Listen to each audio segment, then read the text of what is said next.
Hi friends, welcome to Godavari dot ముచ్చట్లో. నేను elimination round ఒకసారి చూడండి.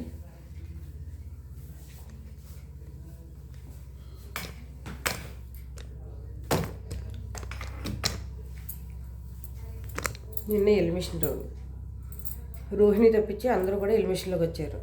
ఉన్న 9 మంది 8 మంది మాత్రం ఎలిమినేషన్లోకి వచ్చారు. ఈ వారం ఎక్కువ పడింది పృథ్వీ మీద పడ్డది, గౌతమ్ మీద కూడా ఎక్కువ పడ్డది, అలాగే విష్ణుప్రియ మీద కూడా ఎక్కువ పడ్డది. ఎలిమినేషన్ రౌండ్లో ఎక్కువ శాతం పడ్డది గౌతమ్ మీద. గౌతమ్ బిహేవియర్ బాగాలేదు, తీరు బాగాలేదు. వెళ్ళి కెమెరాలతో మాట్లాడతాడు. ఏదైనా ఉంటే మనుషులతో మాట్లాడుకోవాలి. అక్కడ ఉన్న మనుషులు అందరితో కలిసి మాట్లాడుకోవాలి. ఇది ప్రాబ్లం అది, ఈ ప్రాబ్లం అనేసి. నీకులు వాళ్ళు టీము ఎప్పుడు అనుకున్నారు, వైట్ కార్డ్ ఎంట్రీ వాళ్ళు వస్తే పంపించేద్దాం అనేసి. వీళ్ళు రాకముందు అనుకున్నా. నేను బయట ఉన్నా కదా, బిగ్ బాస్కి వెళ్తావని నీకు తెలుసు కదా గౌతమ్. తెలిసినప్పుడు నువ్వు బిగ్ బాస్ చూడాలి కదా. బిగ్ బాస్ చూస్తే అదన్నీ బయటపడుతుంది కదా నీకు. లోపలికి వచ్చి సోనియా, సీత, అవి వీళ్ళందరూ అన్నమాల నీకు తెలిసింది వైట్ కార్డ్ ఎంట్రీ వాళ్ళని పంపించేద్దాం అని. పంపించేస్తారు, వాళ్ళు ఫస్ట్ నుంచి ఉన్నారు కాబట్టి వైట్ కార్డ్ ఎంట్రీ వాళ్ళు వచ్చిన వాళ్ళని పంపించేద్దాం అనుకుంటారు. ఇప్పుడు అక్కడ కామెడీ ఏం చేస్తారు? అవినేష్ ఫుల్ కామెడీ లేదు, తేజ ఫుల్ కామెడీ లేదు, రోహిణి లేదు. ఏదో వాళ్ళకి అవసరం వచ్చినప్పుడు 4 ముక్కలు కామెడీ చేసుకుంటున్నారు. అదే కెమెరాలు కనబడేలా చేసుకుంటున్నారు వాళ్ళు. బిగ్ బాస్లోకి వెళ్ళిన వాళ్ళు వాళ్ళ వల్ల ఏం ఉపయోగం లేదు. మాకు ఆడియన్స్ కావాల్సిన ఏంటి, అక్కడ గేమ్ ఎలాగ ఆడుతున్నాడు, బిహేవియర్ ఎలా ఉంది, అలా మాడతీరు ఎలా ఉంది, ఏంటి అని నలుగురితో కలిసి ఉంటున్నారా లేదా అన్నదే ఆడియన్స్ చూస్తారు ఎప్పుడు కూడా. నిఖిల్ ఫస్ట్ ప్లేస్లో పెడుతున్నారు. నిఖిల్ని, నవీల్ని ఫస్ట్ ప్లేస్ ఎందుకు పెడుతున్నారు? వాళ్ళు ఉన్నది ఉన్నట్టు మొహం ఖచ్చితంగా చెప్తారు. షార్ట్ నోటి, పక్కన ఒకటి, వాళ్ళ దగ్గర ఒకటి. గౌతమ్ నువ్వు ఎలా చేస్తావు తెలుసా? నీకు ఇష్టం అయితే అవినేష్ దగ్గర ఒకలాగా మాట్లాడతావు, తేజ దగ్గర ఒకలాగా మాట్లాడతావు, రోహిణి దగ్గర ఒకలాగా మాట్లాడతావు తెలుసా?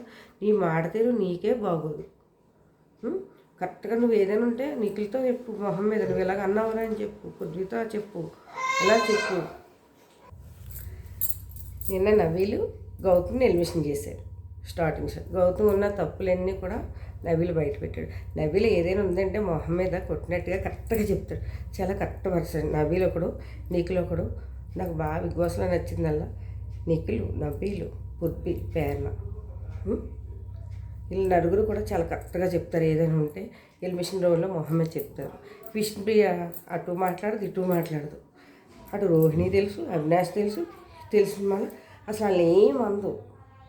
తనకి కూడా నచ్చినట్టుగా మసులుకుంటుంది విష్ణుప్రియ గేమ్. ఇప్పుడు ఏంటంటే పృథ్వీ ఫ్రెండ్ కాబట్టి ఏదైనా హెల్ప్ చేయాలంటే పృథ్వీకి చేస్తుంది. ఒకరికొకరు చేసుకోవచ్చు, చేసుకోకూడదని అంటలేదు నేను. గేముల్లో చేసుకోకూడదు. తిండి విషయంలో ఇలాంటివి ఏమైనా ఉంటే షేర్ చేసుకోవాలి తప్పించి గేమ్ల విషయంలో చేసుకోకూడదు ఎట్టి పరిస్థితిలో కూడా. గౌతమ్ నిఖిల్ నామినేషన్ చేశారు. నిఖిల్ నామినేషన్ చేసినప్పుడు గౌతమ్ ఏమన్నాడు? వైట్ కార్డ్ ఎంట్రీ వాళ్ళని పంపించేద్దాం అనుకున్నా, నాకు అక్కడ నచ్చలేదు. అది ఎప్పుడో 6వ వారం 5వ వారం అనుకున్నారు కూడా. నిన్న 12వ వారంలో కూడా నువ్వు తీసేవంటే గౌతమ్, నీ మైండ్ సెట్ కరెక్ట్గా ఉందా లేదా అన్నది ఒకసారి చెక్ చేసుకో. అసలు నువ్వేం మాట్లాడుతున్నావు అన్నది చెక్ చేసుకో. వెళ్ళి కెమెరాలతో మాట్లాడుతున్నావు. ఈ వారం వెళ్ళిపోయేది అయితే అవినాష్, తేజలో ఇద్దరు ఒకరు వెళ్ళిపోతారు. సింగిల్ ఎలిమినేషన్ పెడితే. అదే డబుల్ ఎలిమినేషన్ పెడితే తేజ వెళ్ళిపోతాడు, అవినాష్ వెళ్ళిపోతాడు. వీళ్ళిద్దరికీ ఓటింగ్ పడదు ఎట్టి పరిస్థితుల్లో కూడా. టీ షర్ట్ టాస్క్లో చింపుకున్నారు, ఒకరికొకరు చింపుకున్నారు. లాస్ట్ బిగ్ బాస్ ఏం చేశాడు? నిఖిల్ని, రోహిణి